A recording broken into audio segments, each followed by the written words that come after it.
1월 30일 창세기 31장, 마가복음 2장, 에스더 7장, 로마서 2장에 대해서 잠시 나누도록 하겠습니다.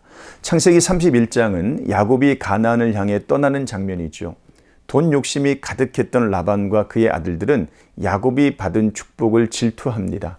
그것이 모두 자기들의 주머니에서 나왔다고 생각하기 때문에 그래요.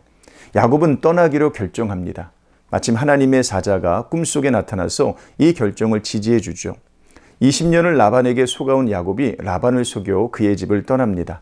라반은 진노하였고 그를 잡아 죽이고 그의 모든 재산을 약탈하기 위해 밤낮을 가리지 않고 쫓아갑니다.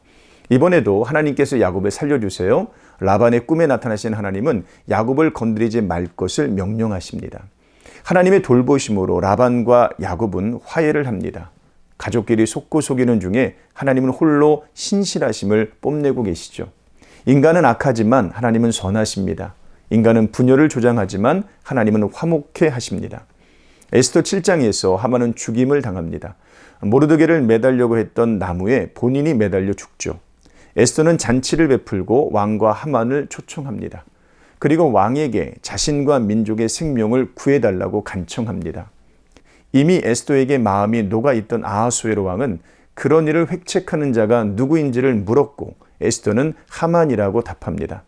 하만은 다급히 에스더에게 생명을 구하지만 이 모습이 왕을 더욱 화나게 만듭니다. 결국 하만은 자신의 계획에 따라 자신이 죽임을 당합니다. 하나님은 자기 백성을 돌보세요. 그러게 우리는 자기 계획을 신뢰하지 말고 하나님의 성품과 계획을 신뢰해야 합니다. 마가복음 2장은 자기 백성들을 불쌍히 여기시는 예수님과 자기 신념을 신뢰하는 바리새인을 대조합니다. 예수님은 중풍병자를 고치시며 그의 죄를 사하십니다. 예수님께서 죄를 사하실 권세가 있다는 것을 청명하신 것이죠. 예수님은 죄인들을 불쌍히 여기셨습니다. 건강한 자에게는 의사가 쓸데없고 병든 자에게라야 쓸데있느니라. 나는 의인을 부르러 온 것이 아니요 죄인을 부르러 왔노라. 그러나 바리새인들은 이해하지 못했습니다. 그들은 죄인 및 세리와 함께 식사를 하시는 예수님을 정죄했습니다. 금식도 하지 않고 안식일에 이삭을 잘라 먹는 제자들도 정죄했습니다. 예수님은 율법을 통해 자기 의를 세우고자 했던 바리새인들의 교만과 위선을 지적하시고 율법의 목적이 예수님 자신을 향하고 있다는 것을 가르치셨습니다. 율법은 하나님을 사랑하는 수단이지 하나님께 사랑받는 수단이 아닙니다. 율법 자체를 신앙으로 붙들고 있는 사람들이 있다면 속히 회개하고 그리스도를 신앙으로 붙드는 것이 중요한 것이죠. 로마서 2장은 바로 이런 맥락에서 전개됩니다. 하나님께서 외모로 사람을 취하지 아니하시느니라 11절 말씀이죠. 하나님은 겉으로 꾸며진 모습에 속지 않으십니다.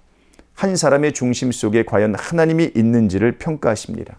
당시 유대인들은 율법을 의지하였고 이를 통해서 하나님의 뜻을 알고 가르친다는 사실을 매우 뿌듯해했습니다. 그러나 정작 그 율법을 충심으로 지키지는 않았습니다. 안다는 것에 함몰되어 종교적인 말을 많이 했지만 행동으로는 하나님을 모욕했습니다. 그들은 다만 표면적 유대인일 뿐 마음의 할례를 받은 이면적 유대인이 아니었습니다. 고집만큼 위험한 성품은 없습니다. 우리는 항상 말씀을 받을 수 있는 부드러운 마음을 유지해야 됩니다. 그것을 위해 기도해야 합니다. 성령의 도우심을 간구해야 되죠. 마음속에 야곱, 라반, 하만과 같은 바로 같은 마음이 있다면 이를 회개해야 됩니다. 다만 내 고집과 회개하지 아니한 마음을 따라 진노의 날, 곧 하나님의 의로우신 곧 심판이 나타나는 그날에 임할 진노를 내게 쌓는도다.